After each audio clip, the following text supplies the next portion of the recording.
Hey guys, this is Abe Stem with the Foundry Fighting and Fitness. And in this podcast, I'm joined by Dean Lister, world Good champion day. jiu jitsu fighter, MMA fighter, all around solid guy. And we're here to talk a little bit. So, Dean, if you don't mind, just give us for those who don't know who you are, give us a little Hmm. quick synopsis. Sure. My honor. So my name is Dean Lister, born in USA. I'm from San Diego, raised in South America as a kid. My dad was a Marine. So I was born in Camp Pendleton, raised down in Venezuela and Panama and stuff like that. Became a fighter. I always thought I was going to go in to be a firefighter, a cop, or military. I ended up winning the world championship and just stuck with that. I fought in the UFC. I was top 3 or 4 5, 1 through rankings changed weekly, but I was upper ranked in the UFC for several years. And then I fought in Pride, which is in Japan. It's great times. And now I'm giving back to the next generation. Yeah. The 3-time world champion, and now I just hang out and teach my stuff now. That's all I do. I've seen some of your commentary too, and I think that it's great. Do you enjoy doing commentary for events like that too? Sure.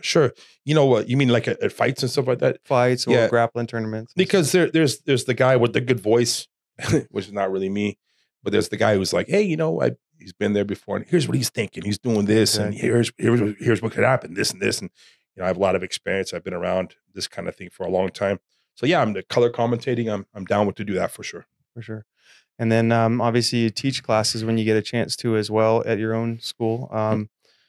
Any of our guys who end up in San Diego, check out Victory Yeah, MMA. my gym is called Victory MMA. It's right centralized in Point Loma area of San Diego. It's nice, giant facility, and it's a really good environment, high level for sure. I do check. I will follow your social media here, and I recommend everyone do. Use his handles on the screen for you guys. But Dean has some great things, and I wanted to talk about something I saw recently that you posted, and it was like, I look at jujitsu as a way to equalize the playing field in a Mhm. lot of capacities. Sure. Even in today's seminar, as we were talking, you have to be very technical if you're going against someone bigger or stronger. Mhm. The video in particular, it was a purple belt was facing what looked like a white belt who might have had Parkinson's or some other Oh, debilitating. yeah, And yeah, uh, and I and wanted he to talk submitted about him. it, yeah, because Yeah, I want to know what your thoughts are on that. yeah, yeah. I don't think that the only thing the way that should have happened actually is if you know it's just the way it is. The coach talked to the coach, and it was a one-off match, and Hmm. and you let the guy beat you. You don't. Man, Sure. the guy couldn't even move his legs. It shouldn't even happen. Now, if it was unfortunately in a tournament fashion, you let the guy you play around with him, Sure. and if you have to beat him, you win by a point or something. I don't know. I just think it's no. He didn't hurt the kid, but it was just. I think you should have a little more empathy. Some Hmm. people just go through a lot more struggles in life. I understand that if someone has a bad day, that's not an excuse. If someone is born shorter or taller, someone may be super flexible and very lackadaisical, that's not an excuse. That's just how they are. I mean, if you're born with something like that, I think it's just something you should have more empathy. Yeah. And I Um, mean, it's one thing that he's there enjoying yeah, trying to do jujitsu. yeah, I think that, that was my take on it too. And I think I agree with you that, as a coach, someone like yourself who's coached for quite a while, you get those people from time to time who don't quite have the yeah. facilities to do everything that, you and I could do. Yeah, if it was actually in the tournament to get the and the winner of that is the absolute champion of the mundials, I'd be like, why are you putting your guy? Yeah. I tell my student, okay, unless it's a scam, they're playing a trick on me, and the guy just turns up, beats my guy last minute. Oh, that'd be a travesty. But I would say, Yeah, for sure. hey, take it easy on the guy. You're gonna win by a point or two. So it's okay. Just skating by a little bit. Yeah. I think that would be cool because I don't know the guy's name, but I might know his name if he was cooler. But Yeah. that's a cool guy. Diego Sanchez did a good one. He fought a kid, a special needs kid, Mhm. and the kid beat him. And the kid was very happy and proud of himself. And it was like I'm talking about that because it was pretty cool. You didn't beat up the kid. I Sure. think it was nice. And it's just overall, I think you gotta have a little empathy, more little more empathy for people.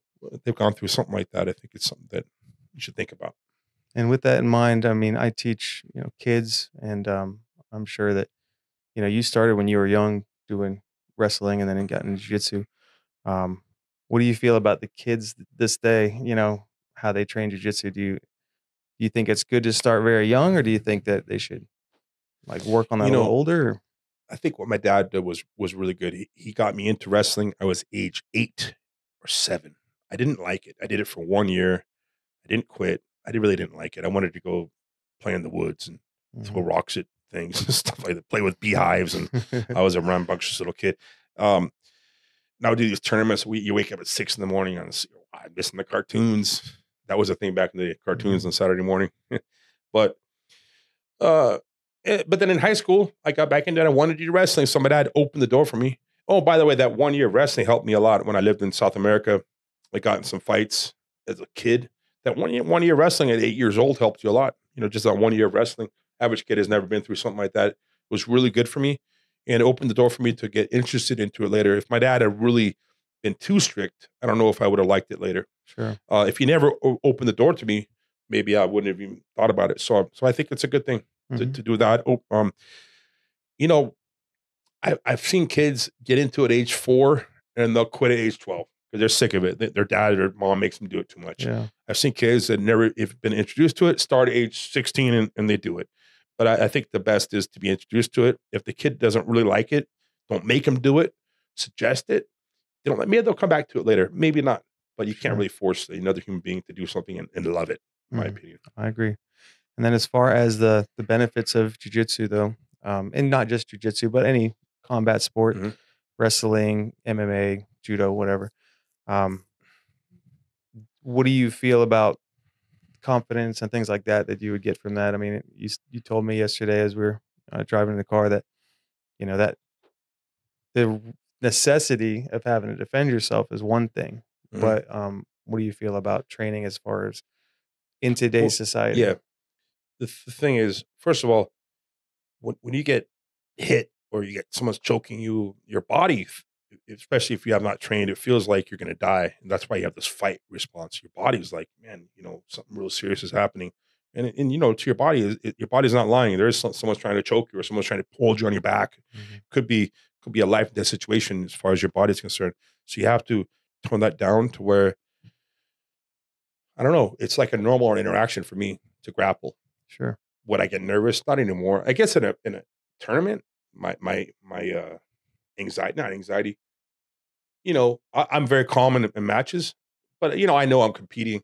But when I was young, you get more nervous and stuff like that. Mhm. But you have to train yourself through that. Sure. So it's really good to have just to relax in a stressful situation. Um, you know, I've been in real serious situations. I've been very calm. I even had a guy break in my house, and he had a hammer. He was on drugs, and I was like, "Hey, what are you doing here?" And he's on camera. He was like, "I thought I was in church," and I was like, "Hey, you should probably get out of here." I was real calm. But like, oh, that was the guy was obviously on drugs, and it was just I was very calm. But I was very much caught off guard. By the way, it wasn't textbook, but I was very calm. So I think it's good. It's good to learn how to be calm in stressful situations. Sure. And jiu-jitsu, boxing, kickboxing, wrestling, all these kind of things, they help you to do that as a young person. I think it's a very good skill to have. Mhm. As somebody who's competed in gi, no gi, MMA, um, if someone I had this question the other day, and I want to get your feedback. Someone comes to you and says, I'm looking to prioritize self defense. Um, what do you think the best strategy for someone who's just starting out? Mm. Yeah, it would be a mistake to say I'm going to do a style that's so lethal I can't train it Mm. because you can't get muscle repetition in doing it. You could always have things and be aware of how to use weapons or how to use kitchen items as a weapon, how to poke the eyes. You could always be open to that. Learn how to do that. You could use those as street fight targets of opportunity. Thinking about more than one person in a fight, thinking about how to use clothing in a fight. I understand, of course, but Mhm. you can't. Let's say the military and police they use things called simunitions. Sure. So it's like a paintball, but much hits you much harder. It can cut you, and uh, so that's a middle ground to where you're actually getting. Now the argument is they won't go through walls, and you could build certain habits Mhm. because a bullet will go through a wall, Sure. ammunition won't.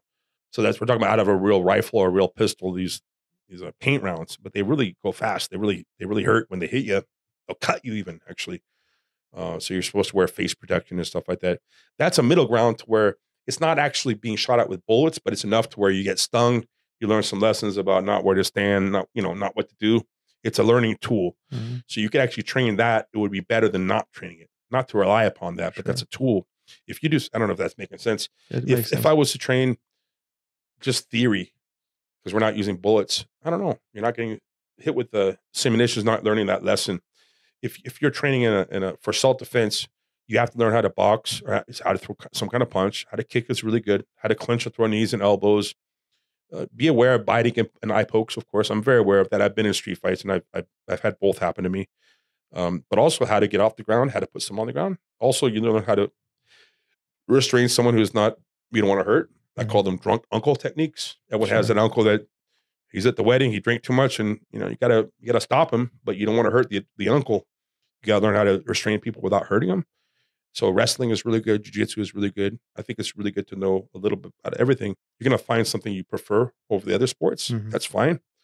But overall, I think you should learn a little bit of everything. And so learning a kind of sport where you can train it under duress is really good. If we're training biting and eye poking, you can't really train that. Can't sustain it. Yeah, you start losing ears and noses, and you start looking different, and people don't want to talk to you. It just changes your life, So you could. So I've actually had people go, "Yeah, I've seen you fight. You're a great fighter, but I'm a street fighter." And I think to myself, I go, "Yeah, cool. It's not doesn't intimidate me, but it's just interesting that they had to say that to me." So it may be in their mind, they think that, like, if we fought, maybe maybe the reason, maybe they're just trying to sound cool. That's probably the thing. But it's just funny, if Mike Tyson wants to fight you, and you're not just going to go poke him in the eye and beat him. I mean, unless he's looking the other way, and I don't know, he's going to punch you in the face, and you have to. So he has a sport involving boxing. He has built up over time. Yeah, how not to flinch from a punch, how to hit back, how to move his head, how to hit hard, and he would be a problem if you try to box him. A wrestler would be a problem if you try to grab him, of course.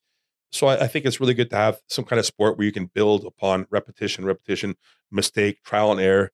A kind of mistake you make, you're going to suffer the consequence. You got countered, or you got someone turned the corners on you in a match. You can improve your technique to become better now. You can't really do that with, I don't know, knives, guns, poking the eyes and stuff like that. So it's good to keep things in mind, but it's important to have a few sports where you can make mistakes and learn from them. Sure. And like you said, the mindset is such a key too when it comes to just staying calm under duress, like you said.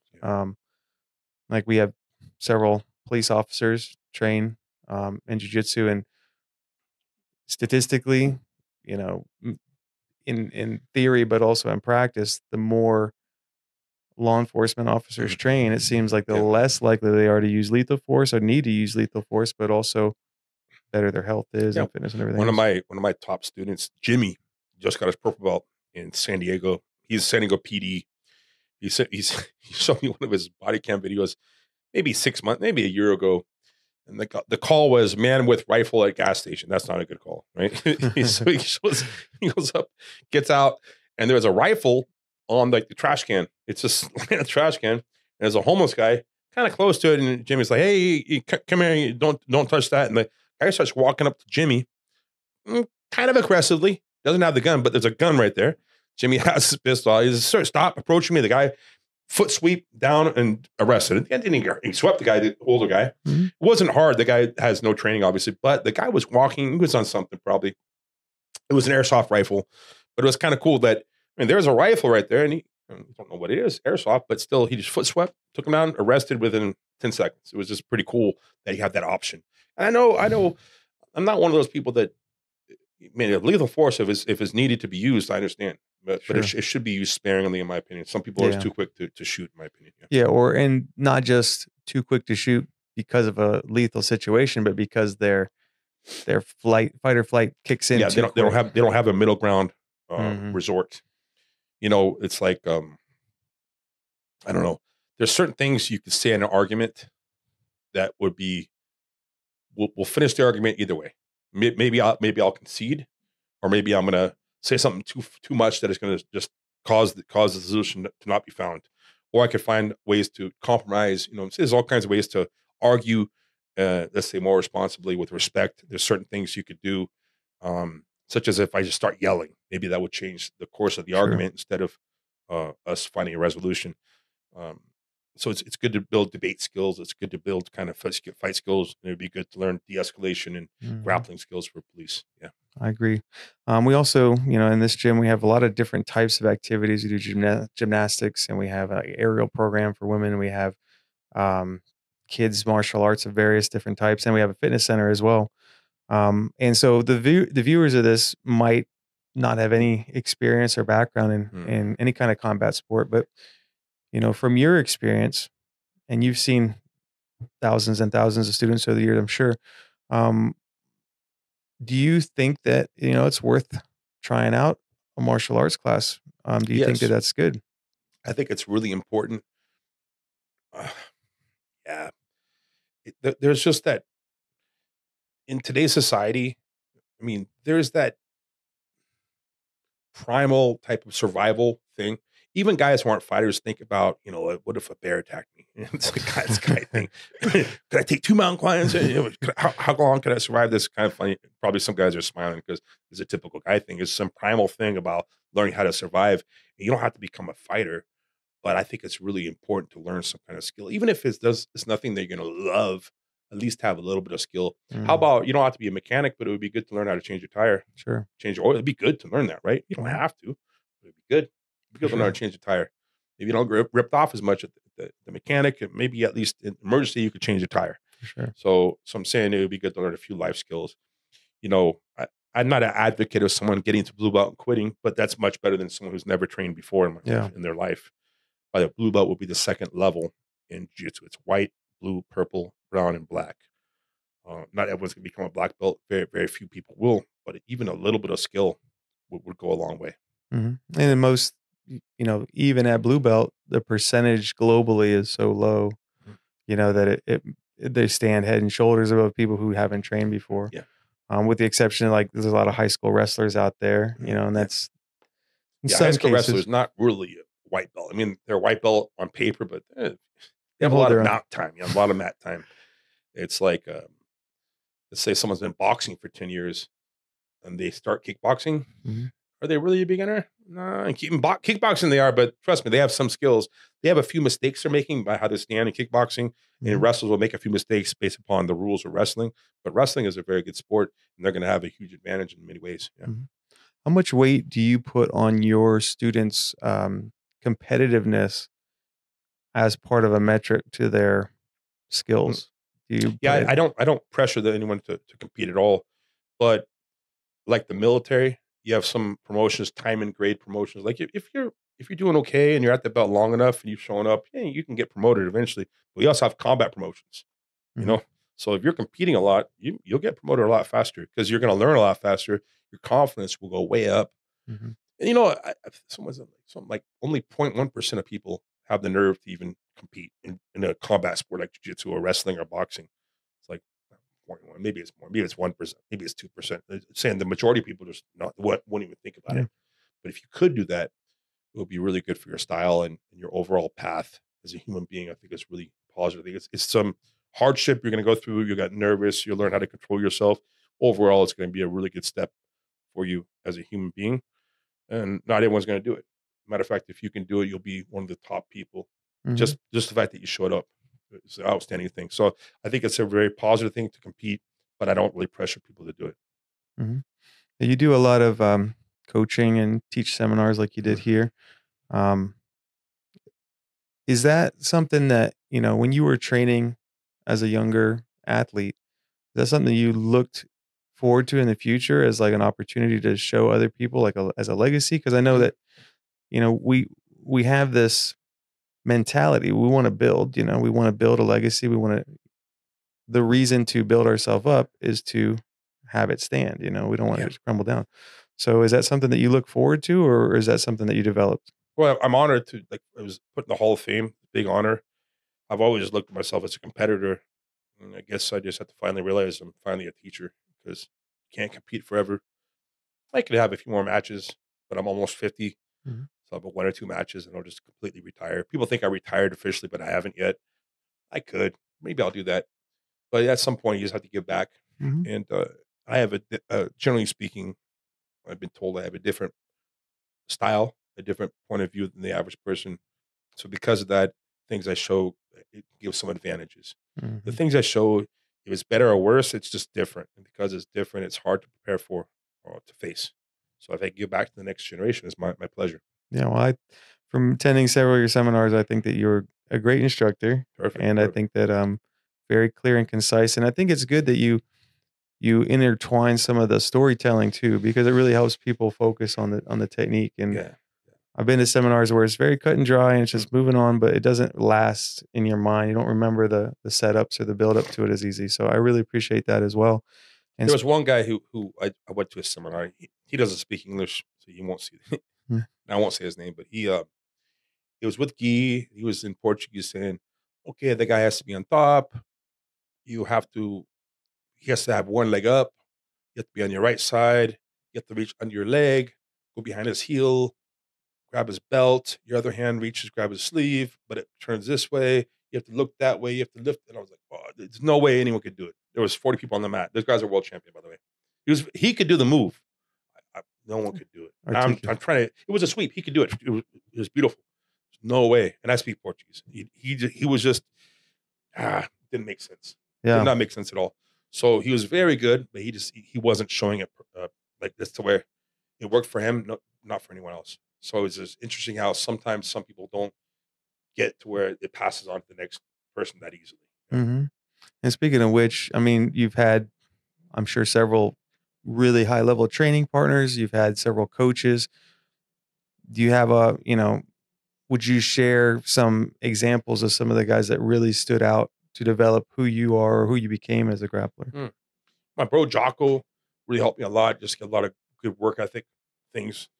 We also learned together, like, how not to overtrain because Jocko's career Navy SEAL, tough guy, really, really tough guy. We were overtraining sometimes. Um, I Was he trained, active duty when you were yeah, he training? was Yeah. active duty. Yeah, he was gone half the time, overseas or whatever. Um, I have other friends that people probably wouldn't know. My friend Jeff Higgs, James Nielsen. These are my training partners. Put a lot of time in me and made me a lot better. I've trained with Tito Ortiz. I was his coach for like 7 years. Learned things from him. I've had so many people I've trained. Roland Gardner, he's the great American wrestler who beat the Russian guy, Mhm. Alexander Karin from Russia. He won like 1-0 in the year 2000. It was a great match. I trained him for his one fight. He came to San Diego and trained with me. I trained Randy Couture, Dan Henderson, and all kinds of great people. I lived in Croatia with Krokop, who was training him in jiu-jitsu. I learned all kinds of lessons in fighting from all kinds of great strikers and Mhm. wrestlers and jiu-jitsu people.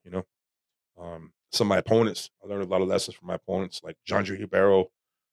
Um, I faced all kinds of really tough guys in jiu-jitsu. I've learned all kinds of great lessons from them as well. So I try to learn from everyone if I can. Yeah. And I know that many, many people have learned from you too. So that's like Hopefully. like I was saying, oh, for sure, man. Even just watching video of your competitions, your fights and things like that, it's that kind of thing. Like as a coach myself, that like you said, you hit a point where you're still competitive, you still roll, you still grapple, you have a good time, you enjoy the sport of it, but you know, the legacy that you can leave besides the videos and people watching the fights that you're in is just the ability to get the next people to that level Yeah. and Yeah. instill that. Yeah. And I think that, the same I'm sure those people will have the same thing to say about you, of that kind of influence that you've had in their Hopefully, yeah. lives. Yeah. Things like I've been in the corner of people and I've been cut in fights. Mhm, So the fact that someone who's been cut knows I've been cut, it means something to them. I've had blood in my eyes. How is it? It stings. Well, I understand. So if my fighter's like, "Yeah, my eyes sting," I understand. Calm down. You're fine. You're mhm, gonna keep your eyes. Okay, it's just it stings right now. Okay, so you get through it. Just things like that. Whereas, like, maybe the other guy, another coach has not had. That's just one example. mhm, How about people know that people try to choke me. People have been hit really hard.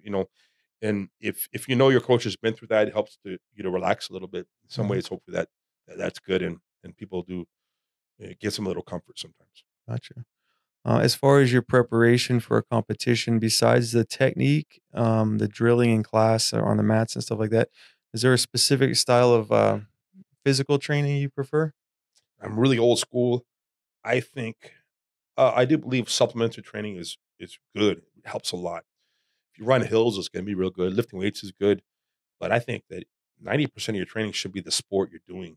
You Hmm. know, I know people that like they'll spend most of their time like running, lifting weights, and okay, that's fine, but you're dealing with a human body. You're lifting a human body. You should do more things involving, for instance, a human body might be from here, not always here. So if you lift weights, it's right here. What if they're over here?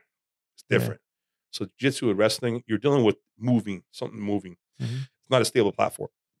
And boxing, by the way, you're hitting something that moves. You're not just hitting the wall. You're not hitting a bag that it's on the wall. It moves. Hmm. So I think it's good to deal with the wrestling drills to get yourself mostly in shape. Hmm. So your timing is there, and you get yourself in wrestling shape, jiu-jitsu shape, any kind of martial art. You should spend most of your time doing that sport.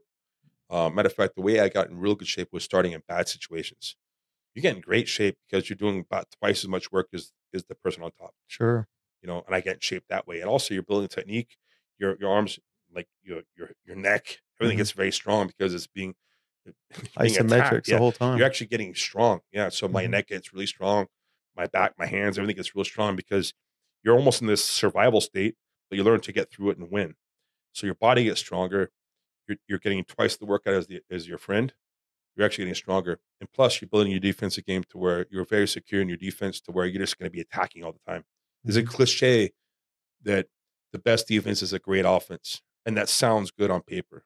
The thought is if I'm attacking you all the time, you can't really attack me back. So that's a great defense. But you will be attacked in jiu-jitsu and in boxing, in any kind of fight. You will be attacked, I Hmm. guarantee. So because I know that's for sure, I prefer to have my defense very sharp to where each time you attack me, I don't really care. I'm going to attack you back because I know Sure. my defense is already on point. So I think defense is really, really important. So get in shape by having your defense very sharp. Make sure you do twice as much work as your opponent because you're starting in a bad situation. And get on top. Don't just survive. Like win. I don't want you to just sit on your back and just tolerate and survive. I mean survive and find a way to get on top of the opponent. That will get you in shape for sure. And going with what you said, I thought about, I've trained a lot of wrestlers over the years. Mm, I'm sure you have too. Like the one thing wrestlers do is attack. yeah. They attack, attack, attack, attack. And I love that work ethic that wrestling instills is like you Mm, don't wait on them, you yeah. go. But when you get into jiu-jitsu, that can sometimes lead to trouble, especially for beginners that get into wrestling or beginner wrestlers that get into jiu-jitsu, I should say. Number one, guillotines, triangles, arm bars, things like that. They get the takedown, they get somebody on their back, but they a lot of times leave their neck exposed, Yeah. or then maybe they get their back taken and choked out. So, I definitely, I agree with what you're saying. Defense, prioritize defense. And that's what I always learned as a white belt too. As a white belt, it's about survival, man. It's about going, you're gonna get beat. You're gonna get beat by pretty much everyone on the mat in jujitsu. Mhm. And so it's just getting to the point where A, you're not giving up. B, you're getting harder and harder to submit. Yeah. One of my instructors, I went to a seminar as a white belt, and I was getting promoted to blue belt. And after the seminar, we're gonna go through that and everything. And I remember the black belt instructor. He's going through the whole lineup. We have us all on the wall, and he's like, "All right, one at a time." He gets them all out. White belt, 1 minute armbar. Next, 1 minute Mhm. arm bars him. Next, 1 minute armbar. And at that point in my, training, like I didn't have a lot of high level guys that I was training with Yeah. in jujitsu. I had done some MMA and, Mm. wrestling and stuff like that. But I could just look down this line and just see one after the next. Within a minute, they're all getting armbarred. And so I looked at one of my training partners and students, and he was next to me, and I'm like, all right, be ready for the armbar. He's tapped everyone else out with it. Just kind of whispering it to him, trying to give him a little bit of coaching, even though we're both going to lose. I know it. And so he goes out there and he goes a minute and 15 and gets armbarred. And so now it's my turn. And just I knew it was coming. I Mhm. knew it was coming, and I just tried to delay it, delay it, delay it. Next thing you know, we've grappled for 10 minutes, and the instructor, we separate, and he's tucking his belt, and he's like, "Your defense is good. All right, guys, partner up." And I looked at everyone on the other side of the lineup, and they were like, Mm. I ruined their shot to Yeah, roll yeah, with yeah, them. yeah, But yeah, to yeah. me, it was like that was a victory. Like Mhm. as a white belt, I expected to get beat, but I just didn't want to give into it. And I'm Yeah. not like pumping myself up. I was a Mm. white belt, but at the same time, like that mentality that I, had even as a white belt was, don't let people submit you. And if someone's beating you by points, that's not great. Mhm. You definitely don't want to let that happen. But the other side of it, and maybe you'll agree or dispute with this, is like the longer a match goes in, single one-on-one match, submission only, whatever the case is, the person who runs out of steam first typically is the one who's going to get caught. Yeah. Yeah. And I know you've been in some submission Mhm. only matches before. So what's your take on that kind of Well, training? let's say back when I was talking about defense, let's say I've had I won't specifically name anyone, but I was able to beat, it was like 35, 37, which is pretty old to be the world champion. It's not really old, but it's old to be the world champion. But I was able to do that. Now you're facing a whole new, because most guys stop really competing. Well, they'll keep competing with their guys their own age, but they usually stop facing the 22-year-olds. Mhm. But I was still competing against the 22. Now it's a whole different generation. All the people at that age are now completely new generation of people. So how do you beat someone that's very experienced? They're also black belt, but they're 22 or 21, and they're very athletic. They have more, not really stronger than me, but they have more energy than me. They recover faster. They're going to have more endurance than me. Well, if my defense is so strong, but my turning radius is like this, his turning radius is like this. He's on top. So every time he does that, I just did this. He has to do this. I did this. So he's actually doing 3 times as much movement as I am. So if he is 3 times in better shape than me, he could keep up with me. But really, I was in good shape already, even for my age. So you're able to let someone burn their wheels out in the Mhm. sand, where they're not really going anywhere. They're just, they're not making progress, but the wheels are turning. They're moving, but they're not really passing my guard. But over time, after about 5, 6, 7 minutes, I'll catch them in a mistake because they're doing more. They're exerting more energy than me. So even if they're younger and better shape than me, if I have a tight turning radius, my defense is very strong, I can find them in a mistake because they're doing more effort than me. Mm. And also, I do have some experience. And they have that young desire to catch, Yeah, the yeah, older the older guy, and guy. so Yeah, they make yeah, mistakes. yeah. Also, when I'm old, I'm not. I don't mental games. I'm not really a smack talker, but I'll tell the guy, hey, again, usually Portuguese. Most of my opponents are from Brazil. I'll tell him, hey, I heard you have good footlocks. Here's my feet. Go for it. I'll tell him stuff like that. Like, what's this guy talking about? Because I'm 35, and they're like 22, and maybe they're young and they fall for it, and then because now they're playing my game, what I'm good at, and I'm not playing their game. I'm gonna win now, hopefully, right? Yeah, I'm not lost in my own game yet. It could happen. But usually if someone else is fighting your game, it's going to be your advantage. So also you have the mental games, some more mental, just experience, and that can help you all as well as you get older. Mhm. Is there a specific competition rule set that you prefer? I like the 10 points wins or tap. No, I like those, but overall I do like the Abu Dhabi rules because it's the thing is if okay the average fan, or let's say a spectator, maybe they do jiu-jitsu or not. Sometimes you have matches that go for an hour, Mhm. because it's and he got 10 points, 10-8, he wins. Okay. That's an hour long match. The average person doesn't want to sit around for an hour to see one match. Now, some people do, but that's the minority. It's So guys like you really, and yeah, me. yeah, I'm down. Yeah, but average person, that's so Abu Dhabi is where you have a 10-minute match, 5-minute overtime. And usually it doesn't go overtime. But if it does, that's maximum 50 minutes. Usually it's because you have the first 5 minutes, no points. So Yeah. people can be reckless. They can do crazy stuff. That's where I would Get get most of my submissions. submissions. Mhm. There's no penalty. It's like if we had a boxing match, the first 5 rounds, points don't count. You can just go throwing haymakers at people, and then if you get jabbed back, if he lands more punches in my face, but I'm going to Doing more knock you damage. out, I have a chance, right? Sure. Now the last five rounds, okay, now I tone my game down. Now it's a point game. I understand. It would change boxing too if the first few rounds was just no points. You know, Get like a lot more yeah, knockouts maybe. yeah. But imagine if you're a high level boxer and you realize, man, the guy outscored me for the first 5 rounds. Now Yeah. I'm going to lose the match. Well, You know? you see a lot of 12-round fights where it's just like the first 8 rounds or Yeah. 7 rounds are boring, Yeah, and then they that's turn what it I'm up. saying. So imagine if the first 4 rounds didn't count. Then you might get some crazy. You never know. I don't know. You get the rope of dope two guys that'll just take the punches. You never know. But that's how Abu Dhabi is. You have the first half of the match where points don't count. I think it's a good idea. And also Abu Dhabi is the more inclusive. You have high level wrestlers, high level jiu-jitsu, you have high level judo. Everyone's competing in this tournament. Any tournament that pays money like that, you're gonna get some high talent from around the world. So it's solid. I like the Abu Dhabi event a lot. Awesome. And then another question is you see sports like slap and like Oh, car yeah, jujitsu or phone booth boxing or whatever. it's entertaining. Yeah. It's entertaining. Do you think that there's a limit to how far that kind of stuff should go? I mean, For the spectacles, that's cool. I respect it. It's just I always think about like I had a joke with Jocko on his podcast. I was like, if we were watching a movie at the theater and like you're next to me, like if it would favor me versus like that guy who's not a grappler. You could be a good boxer, but if you're sitting next to me at a theater and I grab you, like bro, it's gonna be a problem for you. You know what I'm saying? So it's interesting to have life experience. I've been in fights where I've been in, like in bars, or I've been in houses. I've fought guys.